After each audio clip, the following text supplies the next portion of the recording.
مغرب نے اپنے تمام بنیادی تصورات اس فطرے کی تفصیل کے طور پر تشکیل دیے ہیں، اس فطرے کی شرح کے طور پر ترتیب دیے۔ تو اگر زیادہ گہرائی میں دیکھنا چاہیں تو اس کا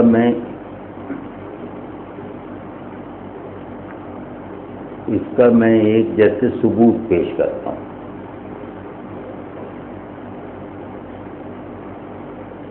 ویسٹرن مائنڈ سیٹ ہو یا ویسٹرن سویلائزیشنل قدر ہو، یہ دونوں ایک یقین پر کھڑے ہیں، ایک بنیاد پر کھڑے ہیں۔ وہ بنیاد ہے کہ all is relative, nothing is absolute, all is falsifiable, nothing is all truth۔ ٹھیک ہے نا؟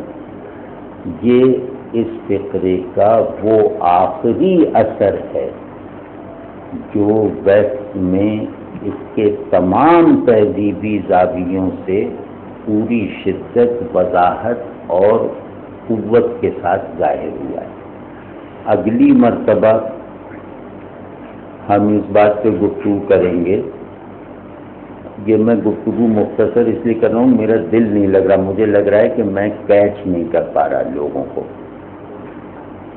تو اگلی مرتبہ ہم اس پہ گفتگو کریں گے کہ یہ آل ریلیٹیوٹی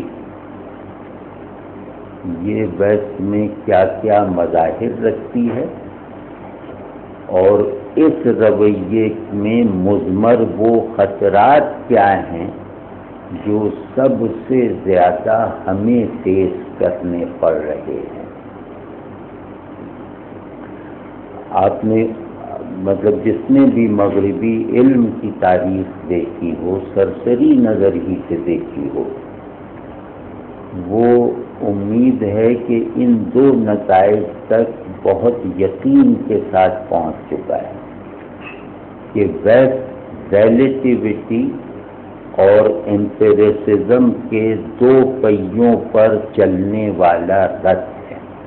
تو اگلی مرتبہ ہم اس بات کو کھولیں گے کہ ویسٹ ریلیٹیوٹی اور ایمپیریسزم کو ایک رتھ میں دو پہیوں کی حیثیت دینے میں کیسے کامیاب ہوا، اور ان دو پہیوں پر چلنے والی گاڑی تمام دینی مزاج کو کس طرح روند سکتی ہے۔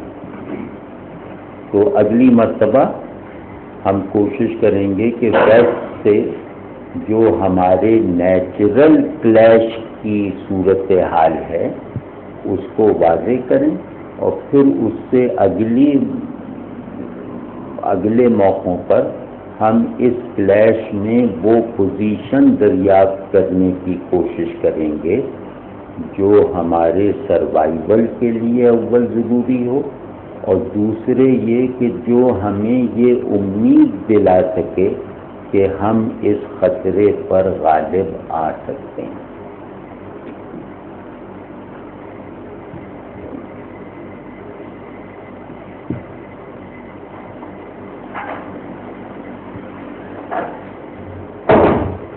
تو اب اگر کوئی سوال جواب ہو تو کر لیجیے۔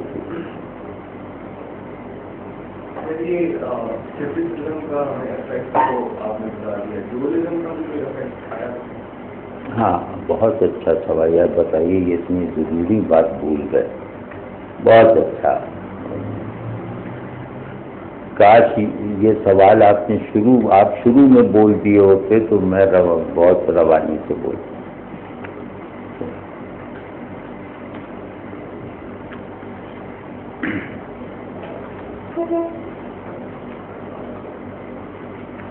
ڈوئلزم کا ایفیکٹ یہ ہے کہ انسان کو اپنے خالص تعقل کے لیے اور اپنے جمالیاتی مقاصد کو حاصل کرنے کے لیے، کیونکہ دماغ میں دو منصوبے بھی موجود ہیں نا، ایک ہے ایبسٹریکشن، دوسرا ہے بیوٹیفیکیشن۔ ایبسٹریکشن اور بیوٹیفیکیشن میں ہم حقیقی ہونے کا مطالبہ نہیں رکھتے، ٹھیک ہے نا؟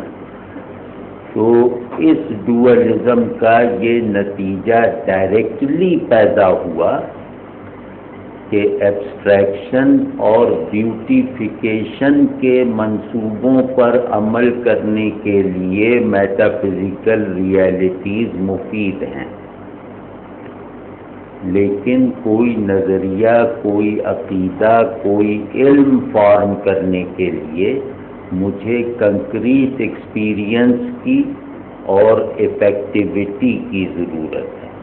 کنکریٹنیس اینڈ افیکٹیوٹی، یہ دونوں شرطیں میٹر سے پوری ہوئیں، اور ایبسٹریکشن اور ایستھیٹیسائزیشن کی ضرورتیں، یہ چیزیں پیدا ہوئیں یہ چیزیں مطلب تسکین پاتی ہیں میٹا فزکس سے۔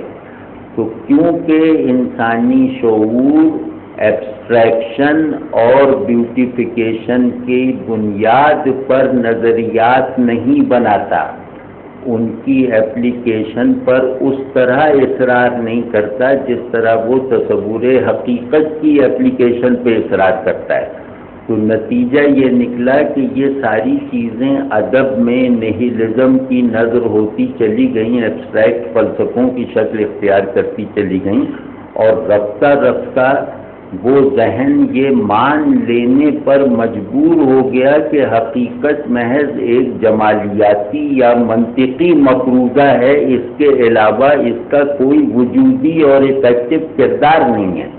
تو آج کا بیسٹ آپ سے کیا کہہ رہا ہے کہ خدا ایک ٹول آف بیوٹیفیکیشن ہو سکتا ہے، ایک مین آف انٹلیکشن ہو سکتا ہے، ایبسٹریکشن ہو سکتا ہے، لیکن خدا وجودی طور پر ایک مؤثر حقیقت کے طور پر موضوع ایمان نہیں بن سکتا۔ یہ ہے اس ڈوئلزم کا ڈائریکٹ نتیجہ۔ حالانکہ دیکارت کی مراد یہ نہیں تھی، دیکارت یہ چاہتا تھا کہ وہ طبیعی علوم کی یلغار کے سامنے مذہبی عقائد کا دفاع کرے، مطلب جو وہ خود کہتا ہے، وہ مذہبی عقائد کا دفاع اس کی بنائی ہوئی تھیوری میں اس سے زیادہ کچھ نہیں ہوا کہ خدا ایک تسکین پہنچانے والا تصور ہے، خدا کوئی مانے جانے والی ذات نہیں ہے۔ اب آپ ذرا جدید مغرب کو دیکھیے یا مابعد جدید مغرب کو دیکھیے، تو انہوں نے ایبسٹریکشن اور کنکریٹنیس کے دو ڈومینز کو جتنی قوت، شدت اور جتنی وضاحت کے ساتھ اسٹیبلش کیا ہے اور ان کو ایک دوسرے سے حتماً لا تعلق رکھا ہے، اس کا تجزیہ، اس کا مشاہدہ، اس پر تنقیدی نظر ڈالنا ہم پر قرض ہے۔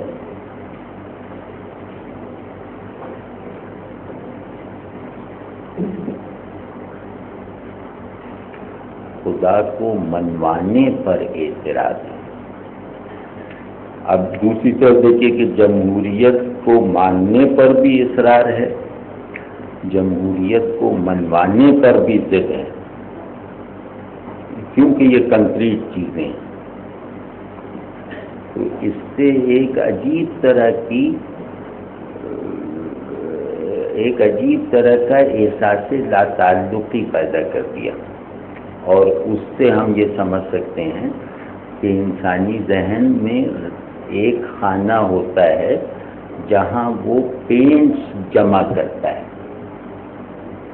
یعنی رنگ کے ڈبے ڈھیر کر لیتا ہے، اور ان رنگ کے ڈبوں کو وہ دوسرے معماروں کی بنائی ہوئی دیواروں پر اپلائی کرتا رہتا ہے اور اس بات پہ یقین رکھتا ہے کہ دیوار کو سرخ کر دینے سے دیوار حقیقتاً سرخ نہیں ہو جاتی بلکہ اس سے تسکین مل جاتی ہے، اس سے کچھ آسانی مجھے میسر آ جاتی ہے۔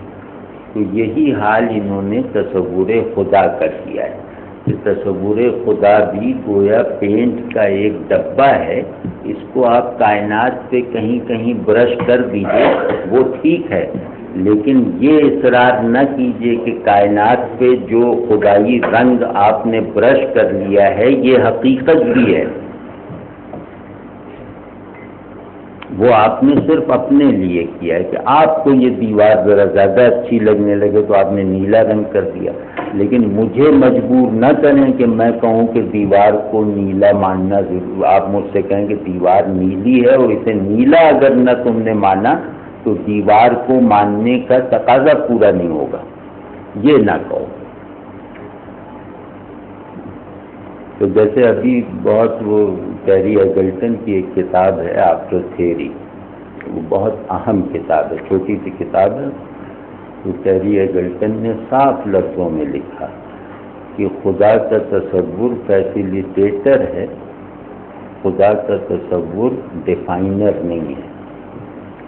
اگر تمہیں یہ فیسیلیٹیٹ کر رہا ہے تو مجھے اعتراض نہیں، لیکن جیسے ہی تم اسے میرے لیے بائنڈنگ بناؤ گے ویسے ہی اس کا انکار کرنا ضروری ہے۔ یہ ہے وہ پورا مزاج۔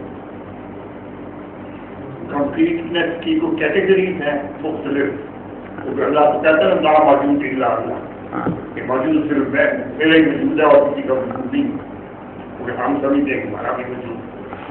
بہت صحیح، بہت صحیح، بہت صحیح۔ اس کو ابن عربی نے بہت اچھا کہا، الحق محسوس والخلق معقول۔ یہ کنکریٹ صرف حق ہے، مخلوق جو ہے وہ ایبسٹریکٹ ہے۔ ابھی بالکل ایک الگ پیراڈائم ہے۔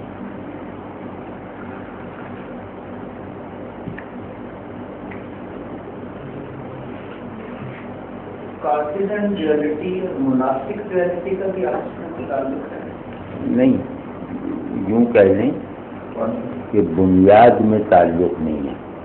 مناسب ڈویلٹی ایک میٹافزیکل کانسیپٹ ہے، لیکن کارٹیزین ڈویلٹی ایک فزیکل مطلب کنکریٹ کانسیپٹ ہے۔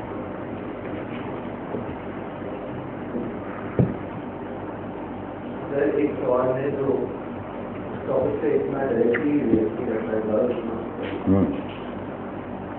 ایک طرف اسکالرز جو ہیں فلاسفر بڑے دوسرے آگے کچھ کہہ جاتے ہیں، اس چیز کا افیکٹ پاور اسٹرکچر میں کتنا آ جاتا ہے؟ وہی وہ جیسے ہمیں اس بات کو نہیں پتا، اسی لیے ہم یہاں پہ آگے نہیں پتا، تو لیکن بڑے بڑے پاور اسٹرکچر میں بھی یہی بنیادی باتیں جو ہیں انہیں کے اثرات آپ کہیں گے۔ یہ ایک